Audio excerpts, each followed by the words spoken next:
और चलिए अब बात करेंगे बड़ौदा के रण की। तो बीजेपी के वरिष्ठ नेता एवं पूर्व कैबिनेट मंत्री रामविलास शर्मा से बड़ौदा उपचुनाव को लेकर खास बातचीत की हमारे संवाददाता पवन सिवर ने। बड़ौदा उपचुनाव को लेकर राजनीतिक दलों का प्रचार जोर शोर से चल रहा है और 3 नवंबर को बड़ौदा में उपचुनाव के लिए मतदान होना है।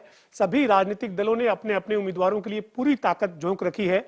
हरियाणा में बीजेपी ने भी अपने तमाम दिग्गज बड़ौदा के उपचुनाव में प्रचार के लिए मैदान में उतारे हुए हैं। मेरे साथ पूर्व कैबिनेट मंत्री और बीजेपी के वरिष्ठ नेता रामविलास शर्मा हैं, जो बड़ौदा में लगातार प्रचार कर रहे हैं और वहां की तस्वीर कैसी है इस पर बातचीत रामविलास शर्मा से करेंगे।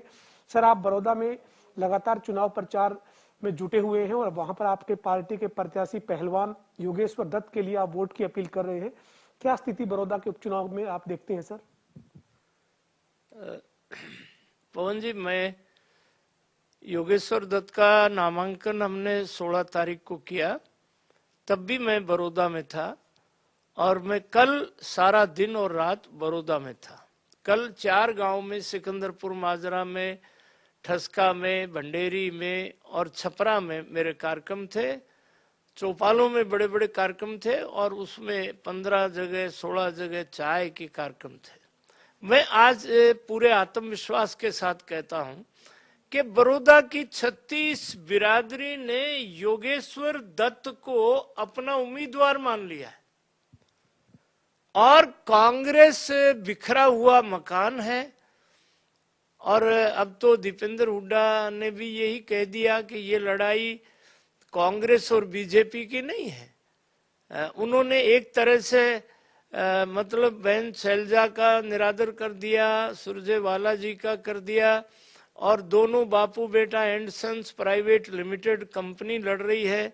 और हम भारतीय जनता पार्टी के लोग सारे मेंबर पार्लियामेंट, चौधरी वीरेंद्र सिंह का पुत्र मेंबर पार्लियामेंट हिसार, विजेंद्र सिंह के जुम्मे 2 बड़े गांव हैं, ओम प्रकाश जी धनखड़ के जुम्मे गांव हैं, मेरे जुम्मे गांव हैं। आज धनखड़ जी पूरा समय बड़ौदा हल्के में थे। कल माननीय मुख्यमंत्री जी बड़े 5 गांवों में रहने वाले हैं। कल वो वहाँ बुटाना में है, कल वहाँ कथूरा में है, कल वो जागसी में है, कल वो जो हमारे ओम प्रकाश डॉक्टर का गांव है श्यामड़ी, जो बड़ा गांव है सबसे बड़ा, उसमें है। पूरी भारतीय जनता पार्टी चुनाव लड़ रही है। और हमारा पवन, सबसे बड़ी जो बात है वहां ये हरियाणा का आदमी जो है, ये इसकी जो हमदर्दी जब जहां होती है, योगेश्वर दत्त के साथ में बड़ौदा की 36 बिरादरी की एक हमदर्दी हो गई। अरे यो पहलवान है, यो भारत के लिए गोल्ड मेडल लेके आया, बीजेपी ने पिछली बार भी यो लड़ाया, डीएसपी की नौकरी छोड़ के आया और इब के भी बीजेपी ने यही मैदान में उतारा। ये बात योगेश्वर के पक्ष में जा रही है। सर, वहां पर जो है वो आप चुनाव प्रचार में उतरे, आपने वहां की स्थिति को जो है वो देखा। क्या आपको लगा वहां पर जाकर कि कोई जो सामाजिक राजनीतिक जो समीकरण है उनके बलबूते पर जो है वो हल्का और भारी पड़ने का दावा लगातार किया जा रहा हो? पवन, देखो, मैं हरियाणा की राजनीति में आपकी आंखों के सामने 30 साल से। जींद के चुनाव में मैंने नामांकन के समय ही हुड्डा जी को कह दिया था, तेरा कांडा हमने काट दिया। और इस बार बहन शैलजा और रणदीप सुरजेवाला जी चुपचाप बैठे हैं। और एक सबसे बड़ी बात ये हुई, ये कांग्रेस की अंदरूनी लड़ाई से बड़ौदा की जनता दुखी हो गई है। भाई, श्री किशन हुड्डा ने चौधरी भूपेंद्र सिंह के लिए कलोई छोड़ी और बड़ौदा में आ गए। आज का चुनाव बड़ौदा में इसलिए हो रहा है ना, चौधरी श्री किशन हुड्डा को भगवान ने और वो उनका देहांत हो गया। तो जितेंद्र को, हुड्डा को, ये शैलजा और सुरजेवाला जी, ये जीतू की बोर्डिया ने और सोनिया गांधी जी से मिला लाए, कांग्रेस की राष्ट्रीय अध्यक्षा से मिला लाए। भाई, क्या प्रलय हो जाती यदि श्री किशन हुड्डा के परिवार के किसी आदमी को कांग्रेस टिकट दे देती, तो कोई प्रलय तो नहीं होती। हमने योगेश्वर को पिछली बार भी लड़ाया और इस बार भी लड़ाया। आज बड़ौदा के आदमी के मन में एक बात आ गई, बोले रे ये पहलवान यो देश का झंडा फहरा दिया पूरी दुनिया में। योगेश्वर दत्त के बारे में एक बात पवन जी, दुनिया को जानकारी वहां हल्के में है, बाकी को नहीं है। ये इनसे सिल्वर मेडल मिला और इससे एक रसिया का पहलवान हारा, बेसिक जूडो, और 5 करोड़ रुपया और मेडल मिला योगेश्वर दत्त को। डोप टेस्ट में वो किर्गिस्तान का पहलवान दोषी पाया गया, फिर 1 हफ्ते में उसकी एक्सीडेंट में मौत हो गई। भारत का कितना बड़ा नाम योगेश्वर ने किया, वह 5 करोड़ रुपये और मेडल उसको दिया है। सर, आपने वो कांडा निकालने वाली बात की कि जींद का जब उपचुनाव हुआ तब जो वो कांडा निकालने वाली स्थिति जो है वहां पर बनी, और आपने कहा नामांकन के दौरान कि कांडा निकल गया।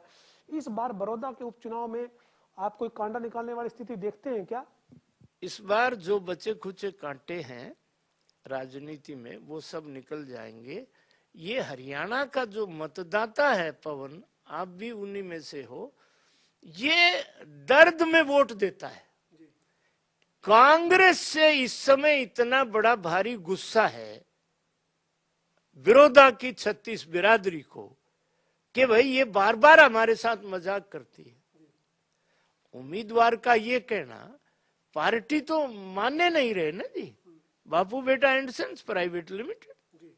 तो ये रणदीप सुरजेवाला हालांकि बड़ी जिम्मेदारी में आ गए हैं कांग्रेस में, अब उनका कद बढ़ गया है और वो जो है वो बिहार के चुनाव की जिम्मेदारी संभाल रहे हैं। लेकिन बाकी आप वहां जब गए तो आपने नब्ज टंटोली होगी लोगों की, कांग्रेस के नेता और दूसरे प्रचार किस तरीके से कर रहे हैं। सुरजेवाला हालांकि बिहार में होने की वजह से शायद ना आए हो, लेकिन आपने नब्ज टंटोली हुई, क्या वजह लगती है? ऐसा नहीं होता जी। हम सारे मेंबर पार्लियामेंट, सारे विधायक, सारा मंत्रिमंडल समेत मुख्यमंत्री समेत प्रदेश अध्यक्ष ओम प्रकाश धनखड़, हम सब कार्यकर्ता गांव में जा रहे हैं। लोग हमारी बात को बड़ी ध्यान से सुन रहे हैं। लोग हमको योगेश्वर के लिए नोटों की माला, कल कम से कम 50-60 हजार रुपये हमको लोगों ने, योगेश्वर को मैंने इतने और मिला के दे दिए।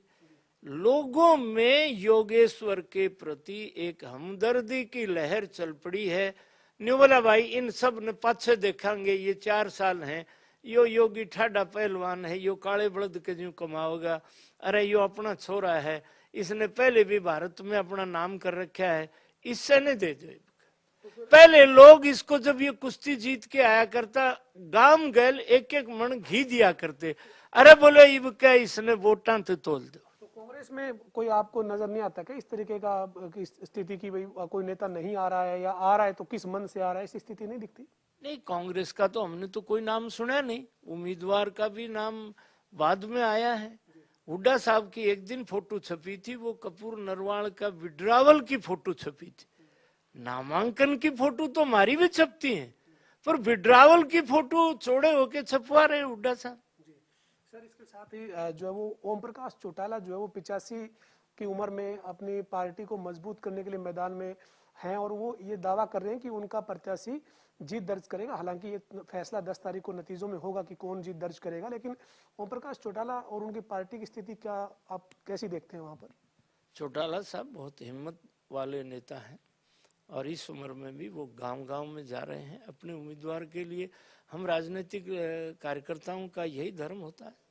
और सर, आपकी पार्टी इस बार जो है वो गठबंधन में चुनाव लड़ रही है। जननायक जनता पार्टी बीजेपी सरकार में साझा है, इस नाते आपका गठबंधन का उम्मीदवार है।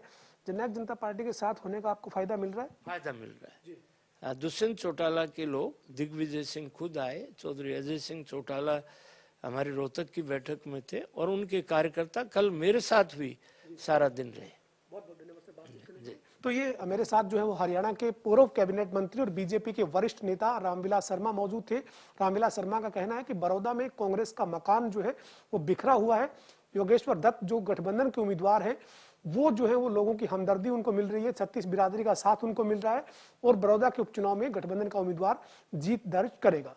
वीडियो जर्नलिस्ट विजेंद्र सिंह के साथ पवन सिंह और जनता टीवी